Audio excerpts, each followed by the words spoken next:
You all want men with penises, chicks with dicks, in the bathroom with us. You want women to be forced to undress in front of men in the locker room and in dressing rooms. And it's so hypocritical for you to sit here and say and be, screaming from the rooftops about the right to privacy and civil rights when you don't respect women.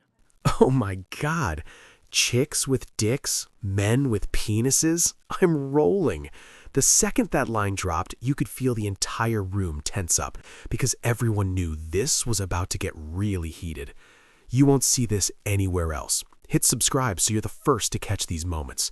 And trust me, if you think that was wild, wait until the next clip we only post for subscribers. You do not want to miss this. Here's what's happening. The exchange between Nancy Mace and Jasmine Crockett is already tense, with the discussion shifting from a normal debate into something much sharper. Then Nancy Mace doubles down and delivers that now viral line, chicks with dicks and men with penises. Instantly, the energy in the room changes. It's clear this showdown with Jasmine Crockett isn't staying calm for very long. The fact that we have decided that in this country we are not going to honor civil rights should be something that we all take issue with. Considering the fact, for some that don't know what civil rights are about, because some people only believe that it deals with black folk, let me explain. Civil and political rights are a class of rights that protect individuals' freedom from the infringement by governments, social organizations, and private individuals. They ensure one's entitlement to participate in the civil and political life of society and the state. Defined another way, the right to be free from discrimination, the freedom to worship as we choose, the right to vote for our elected representatives, the protections of due process, the right to privacy. If any of that sounds familiar, it is because these are rights that are born out of our Constitution, something that we all supposedly have sworn an oath to, and we swear to not only, we don't just swear to it, we are supposed to protect those rights. The one thing that we could do, the very small thing that we could do, is have a little bit of courage and decide that we are going to reinstitute this particular subcommittee, because unfortunately, I don't see the type of courage that the people that served back in the 60s had coming out of some of our colleagues. And so I'm asking you to do the courageous thing today and just institute a subcommittee that would make sure that we are looking out for those protections of everyone in this country, to make sure that we have real freedom, something that we all supposedly espouse to believe in. And with that, I will yield. Mr. Chairman. Gentlelady's time's expired. Any member seek recognition? Yes. Mr. Higgins? Oh, Ms. Mace was first. I'm sorry. Ms. Mace. Thank you, Mr. Chairman. Again, I don't know what's going on today. I find it extremely rich and offensive. So we're talking about civil rights. I'm the former ranking member on the Civil Rights Subcommittee, something I believe in civil rights and civil liberties of all Americans. And we were talking about infringement of individual people. Also, quote, the right to privacy of individuals. Coming from a party that can't define what a woman is and won't give women the right to privacy. You all want men with penises, chicks with dicks, in the bathroom with us. You want women to be forced to undress in front of men in the locker room and in dressing rooms. And it's so hypocritical for you to sit here and say and be, screaming from the rooftops about the right to privacy and civil rights when you don't respect women. And you don't respect women who've been raped, women who are victims of sexual abuse. And you want me, a victim of rape, a survivor of rape, to go into a locker room and be forced to undress in front of a man? You have to be effing kidding me.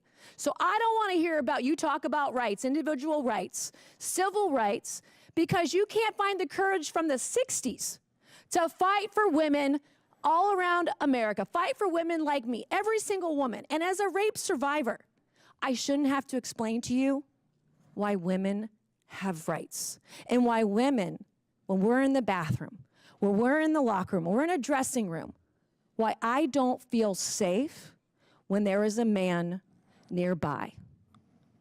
And the fact that we're going here and we're going to say all these things is the ripeness of hypocrisy on the Hill. People need to tell the truth.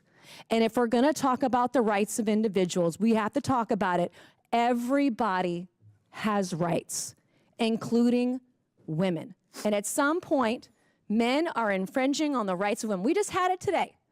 We just had a vote about protecting women and girls in sports. And I believe it wasn't one, it was two people from the Democrat Party who voted to protect women's rights in sports today.